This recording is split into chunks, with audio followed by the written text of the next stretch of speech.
En el ruido de la vida, en la normalización de la violencia y la intransigencia del ser humano, las heridas de las víctimas y las amarguras de los abusadores se escabullen en los hogares y en las familias. Levanta propone un acercamiento integral, uno desde adentro, desde los lugares donde solamente Dios puede entrar. Conversemos.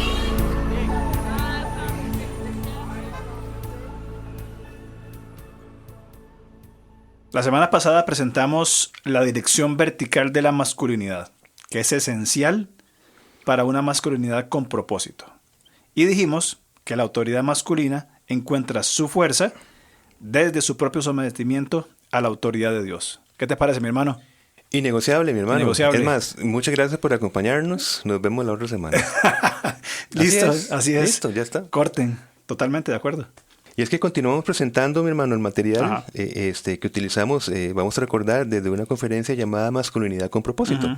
Entonces, como bien estás diciendo, esta dirección vertical es esencial para una masculinidad con propósito. Y la autoridad masculina, como estás diciendo, encuentra esa fuerza desde encontrar su propio propósito, que señalamos puntualmente que no podemos encontrarlo, o es muy sospechoso encontrarlo desde nuestra perspectiva, uh-huh, o de los modelos que nosotros vemos, ¿verdad? Uh-huh. Generalmente venimos de familias disfuncionales, no todas, uh-huh, ¿verdad? Pero mayormente, y aun cuando venimos con familias funcionales, uh-huh, tenemos la gran influencia de vida que son los medios de entretenimiento. Uh-huh. Las interacciones que tenemos en la escuela, en el colegio, la información que nos pasamos, todo esto, consciente o inconscientemente va modelando, uh-huh, o me va modelando quién soy yo.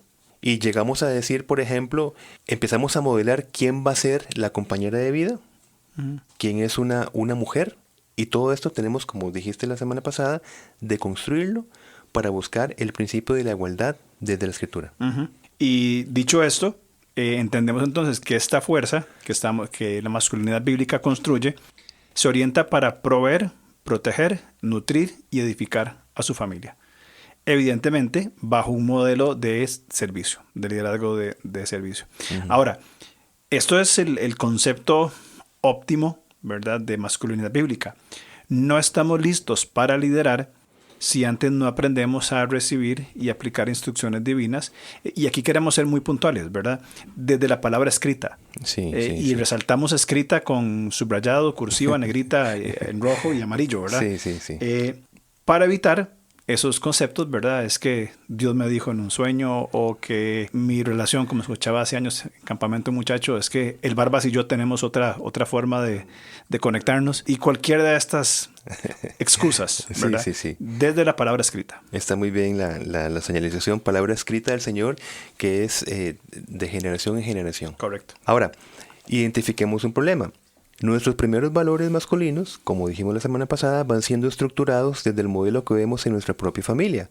Problema, ¿ya?, si provenimos de una familia sin un modelo de masculinidad bíblica. Uh-huh. Ahora, estos primeros antivalores, porque hay que llamarlo así, serán después fuertemente reforzados por nuestra cultura, uh-huh, desde los medios de entretenimiento, interacción social, que viviremos con otros, entre comillas, masculinos. Ajá, correcto. Es que es importante volver a insistir en esta base para que podamos entender a qué vamos a referirnos en este podcast en particular.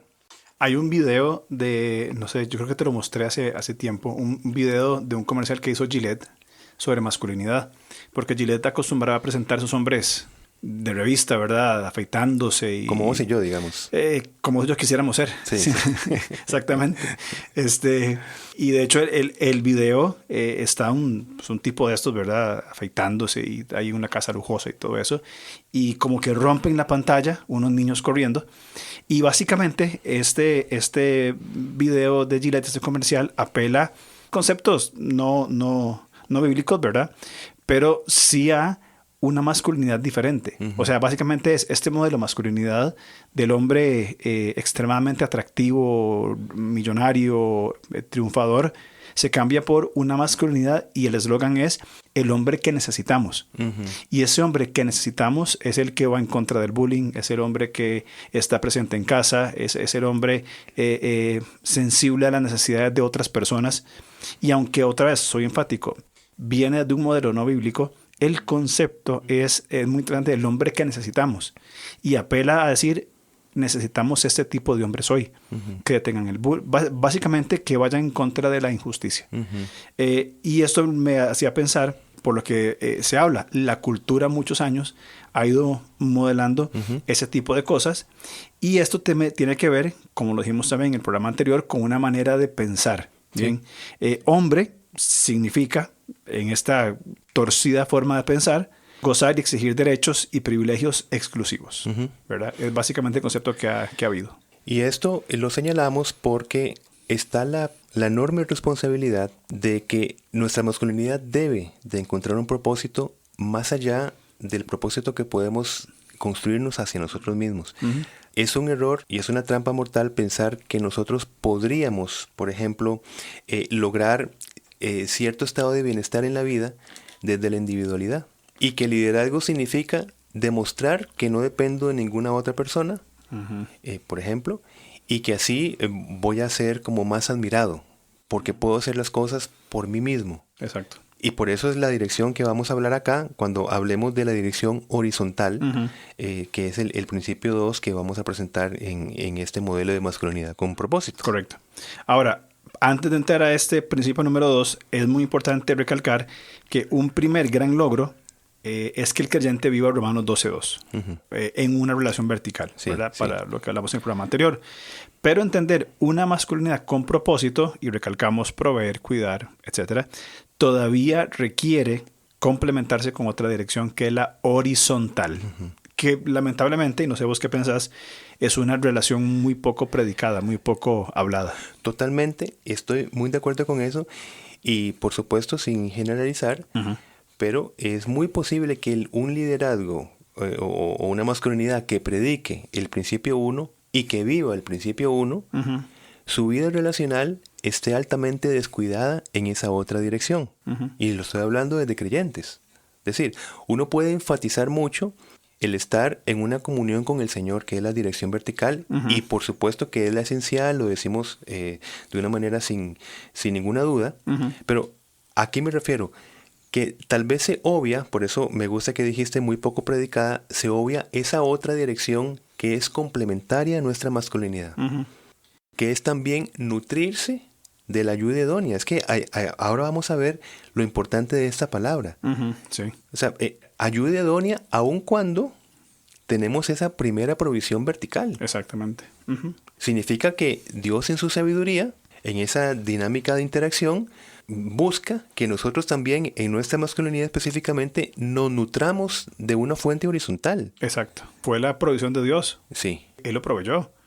Aun cuando el hombre estaba aplicando y siguiendo instrucciones divinas. Pero es que le dice ayuda idónea, mi hermano. Exacto. Entonces hay que ver ese descuido de la masculinidad que no se completa. Exacto. En nuestra sociedad. ¿Qué es lo que está pasando? Y es el principio 2 que vamos a presentar acá. Repaso nada más el principio número 1. Sí. Atentar el 2 para tenerlo bien claro. El principio número 1 es la fuerza de la autoridad masculina está en su propio sometimiento a la autoridad divina. Esa es la dirección vertical. Ahora, el principio número 2 que estamos tratando es que la masculinidad bíblica lidera desde el amor íntimo, sí, que es la dirección horizontal, lo que vos estabas explicando. Y amor íntimo, igual, ponerle una rayita ahí importante porque es una palabra esencial en este estudio. Pues bueno, la mujer no le fue presentada al hombre, mi hermano, solo para cubrir una necesidad de compañía, que por supuesto la entendemos como un compañerismo. Sí, correcto. Pero no solamente para un compañerismo, ¿verdad?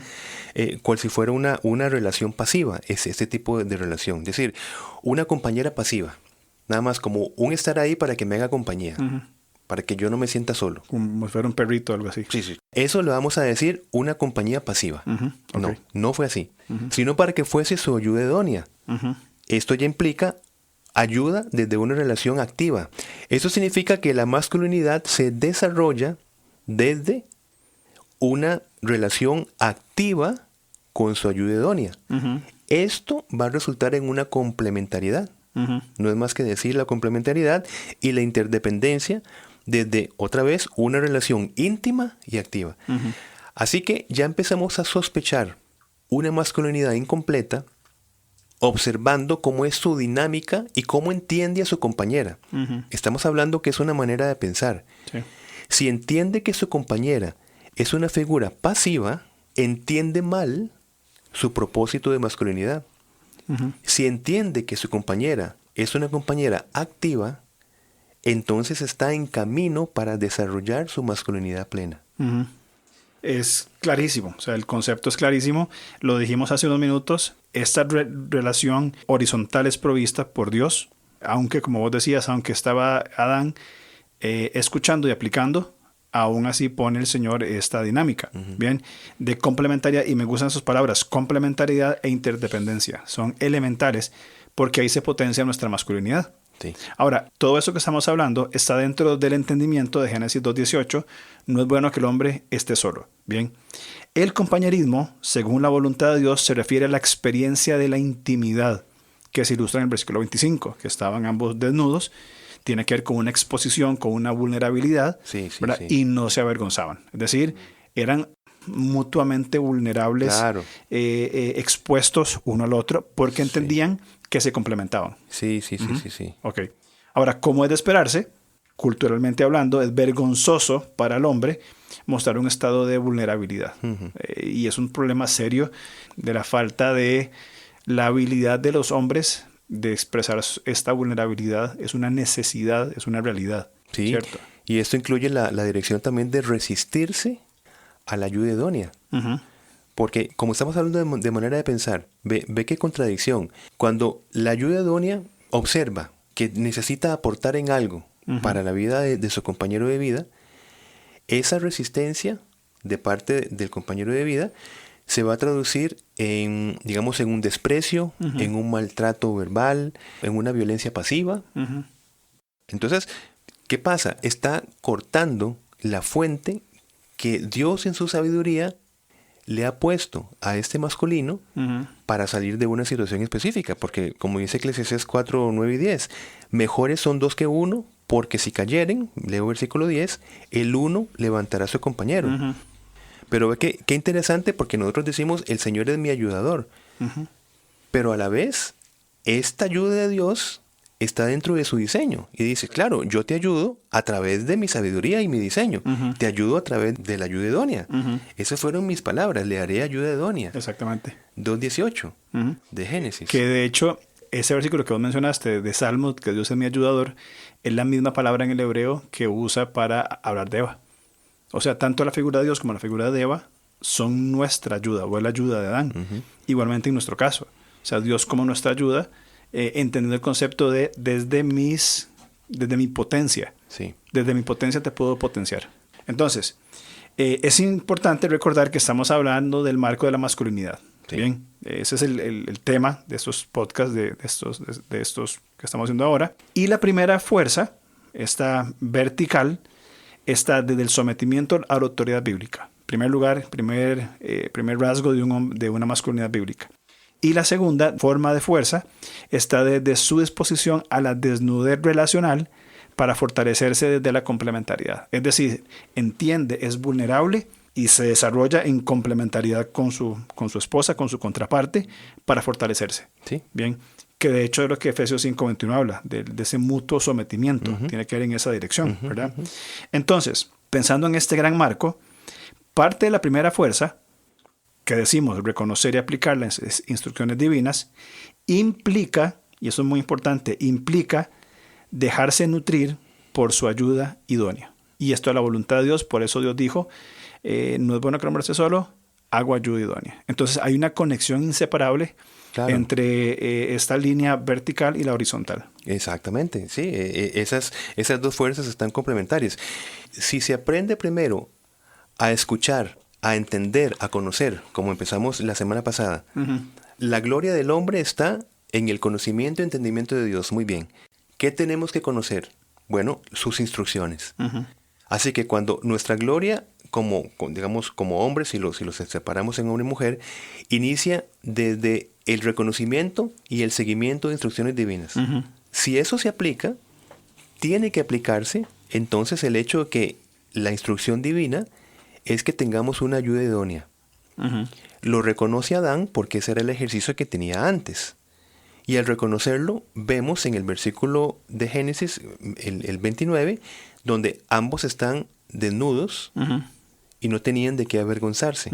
Entonces, en este caso, si nos enfocamos en la masculinidad, Adán está continuando, siguiendo y aplicando instrucciones divinas. Exactamente. No se está resistiendo a decir, no, yo puedo hacerlo solo, todo. Es decir, no necesito a alguien que me ayude. ¿Verdad? Y lo vemos allí, en ese versículo. Correcto. O sea, no hay separación. Sí. Es un solo movimiento. Sí, no hay separación, sí.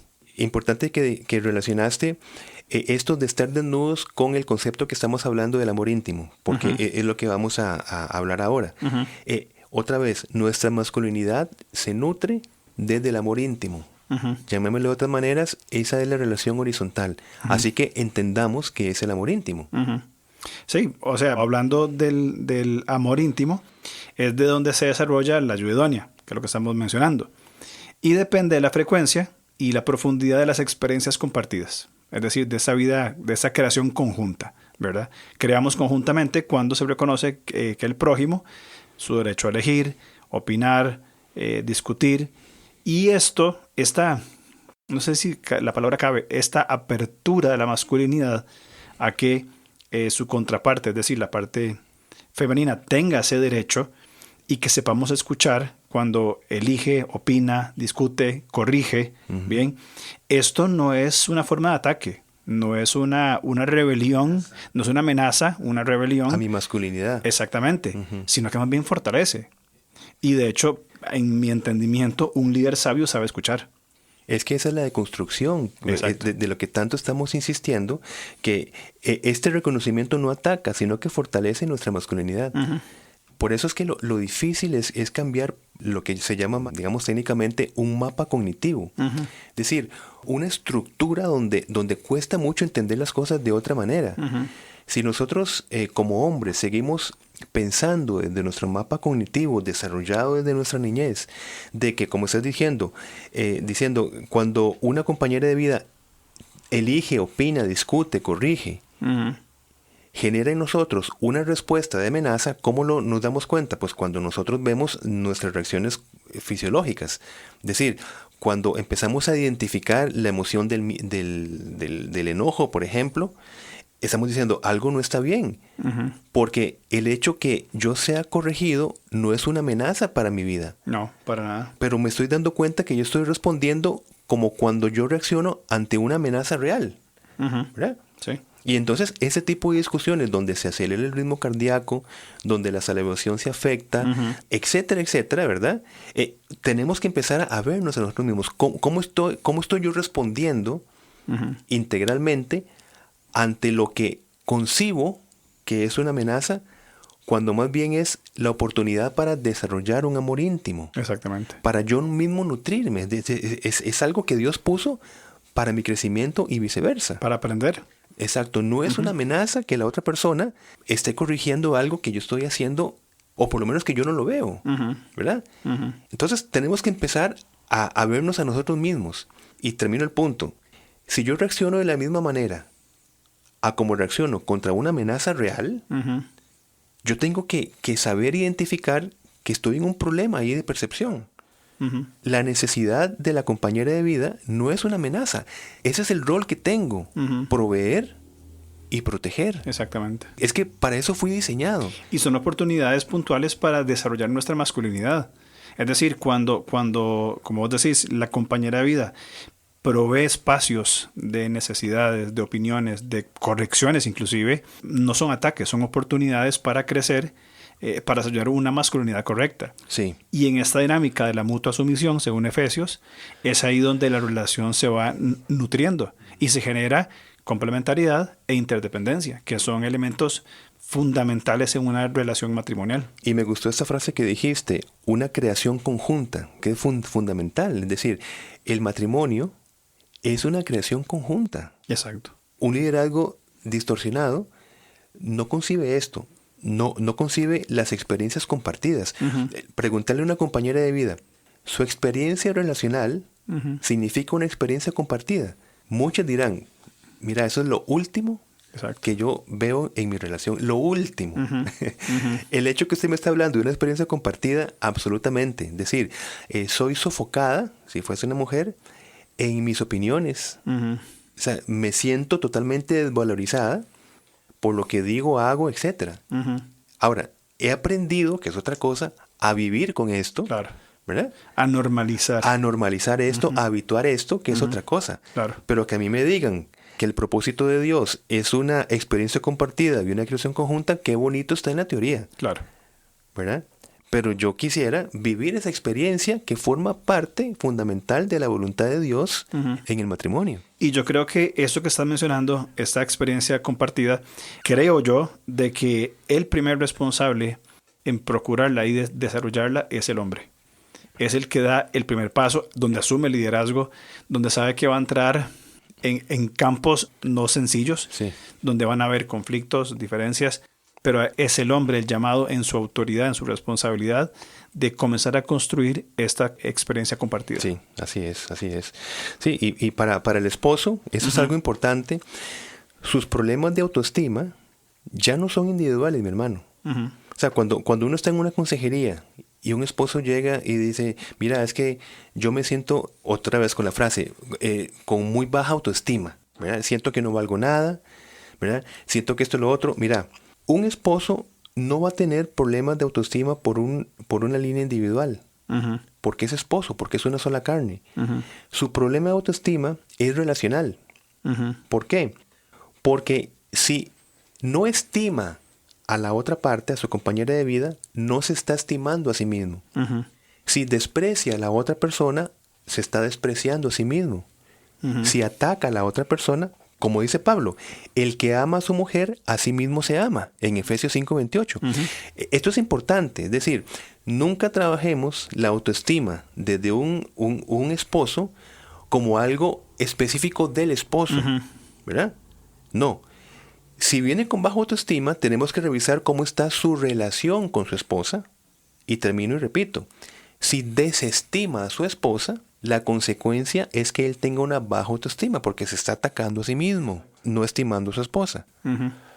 Que de hecho es lo que Pablo menciona más adelante en el versículo que vos dijiste, de que nadie maltrata su cuerpo, nadie descuida su cuerpo, sino que lo nutre. Entonces esta relación de inversión es sumamente importante en el manejo que mencionas sobre el tema de la autoestima.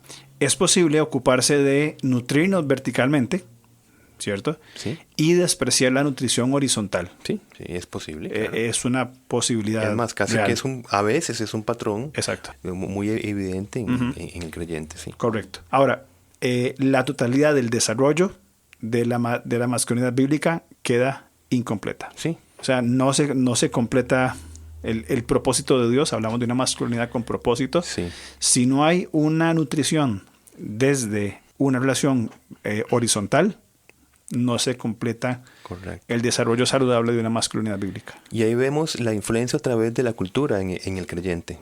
Porque culturalmente hablando, liderazgo masculino se entiende con dominio y una relación interpersonal se ve como una competencia. Es que esa palabra es muy importante, ¿verdad? Una competencia. Ahora, desde esta confusión, por supuesto, se espera que toda contribución, toda opinión, toda necesidad del prójimo, en este caso la esposa, sea inaceptable y hasta amenazante. Y no estamos hablando de una reacción como muy explícita. Es que lo más complicado son microactos de desprecio que a veces son muy sutiles y que no se ven, y donde la persona se está resistiendo a la nutrición desde su esposa.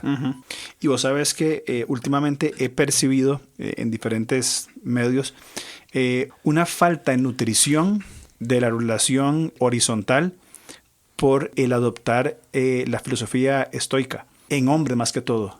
Mucha gente muchos hombres hablando del estoicismo, de esta vida rígida, disciplinada, esta vida donde el hombre se aísla, se encierra y hace sus cosas porque es hombre, ¿verdad? He visto mucha influencia en esto. En vez de promover una sana interdependencia y complementariedad, es otra forma en que también los hombres responden a la falta de nutrición de esta relación horizontal. Sí, muy bien. Ahora, dijimos también en un podcast anterior que esta actitud cambia los beneficios de la asociación por los defectos de competencia. ¿Bien? Y esta actitud, como hablamos anteriormente, nos aísla emocionalmente. Exactamente. El hombre se va encerrando. Claro. Y no hay una respuesta efectiva. Y el peligro de este aislamiento emocional es que va endureciendo o secando el corazón a cualquier tipo de otro recurso de ayuda. Entonces, ¿qué pasa? No va a servir mucho abrirse un poco a la intimidad de un consejero para llegar a casa y endurecer el corazón hacia la ayuda idónea. Exactamente. O sea, ese es un problema. Inclusive, permíteme decirte que desarrolla otro problema que es gravísimo. Este aislamiento emocional, ¿verdad? Va a culminar con un problema muy habitual que nosotros vemos en consejería, que es cuando la persona piensa que no tiene ningún problema o que el problema es de la otra persona que no me respeta. Personalmente, me he relacionado con muchas personas en consejería donde su problema es, mire, es que yo no me siento respetado en mi casa. Lo que no está viendo es que ese es el resultado de unas soluciones desadaptativas. Una manera de pensar desadaptativa que culmina con un entendimiento de decir, yo en mi casa no me siento respetado y por tanto me siento desanimado, me siento con baja autoestima. Otra vez, esto no es un problema individual. Claro. Esto es un problema relacional. Sí, y entonces, es como vos decías anteriormente, el hombre llega a decir, yo no tengo ningún problema. El problema son otras cosas, yo no. Sí. Yo estoy bien. Ahora, también es muy problemático, y creo que va vinculado con esto, cuando un maltratador está satisfecho con él mismo y con, digámoslo así, con su paisaje interior, como se ve por dentro. Hablamos de valores, creencias, etcétera, ¿verdad? Por mucho que este pueda ser sombrío o sea muy oscuro para los demás que miran desde afuera. Entonces va incrementando la problemática de la percepción que tiene así esta falsa masculinidad. Y generalmente eso se demuestra cuando el maltratador no busca ayuda por su cuenta, ¿verdad? Eso significa, en su cosmovisión, exponerse a una posición de inferioridad. Y bueno, también suelen ser sus desesperados familiares quienes lo empujan a que inicien procesos de consejería bíblica o terapia especializada. Es decir, si no llega a un punto de inflexión de que la persona va a decir, mira, o buscas ayuda o hasta aquí, eso evidencia cómo sostiene esta persona un mundo totalmente distorsionado donde él se sigue concibiendo que él no tiene ningún problema, si fuese el hombre, ¿verdad? Y yo creo que a lo que apelamos, que como hombres sepamos romper modelos culturales de una falsa masculinidad, de no dar espacio a las emociones, de no dar espacio a los sentimientos, de no dar espacio a la conversación, a la vulnerabilidad, porque estas conversaciones, bien honestas, son las que van a guiar a la evaluación, a tomar un tiempo y decir, ok, ¿dónde estoy yo? ¿Verdad? ¿Cuál es mi para? ¿Cuál es mi desde? Y comenzar a quitar, a deconstruir elementos que van construyendo una cosmovisión bastante distorsionada, mientras que al mismo tiempo se va construyendo una masculinidad bíblica. Pues bueno, creo que esto da para un podcast más, mi hermano. Por supuesto. De hecho, estamos en una serie de masculinidad con propósito. ¿Sí? ¿Y qué te parece si nos vemos la otra semana y continuamos con este necesario tema? Seguimos la otra semana con la tercera parte entonces. Claro que sí. Pues muchísimas gracias y los esperamos si Dios lo permite. Nos vemos. Nos vemos. Gracias por escucharnos. Estamos listos para seguir conversando a través de nuestras redes sociales. En Instagram, búsquenos como @levantacr. En Facebook, como LevantaCR. O contáctenos al correo alonso@levantacr.org.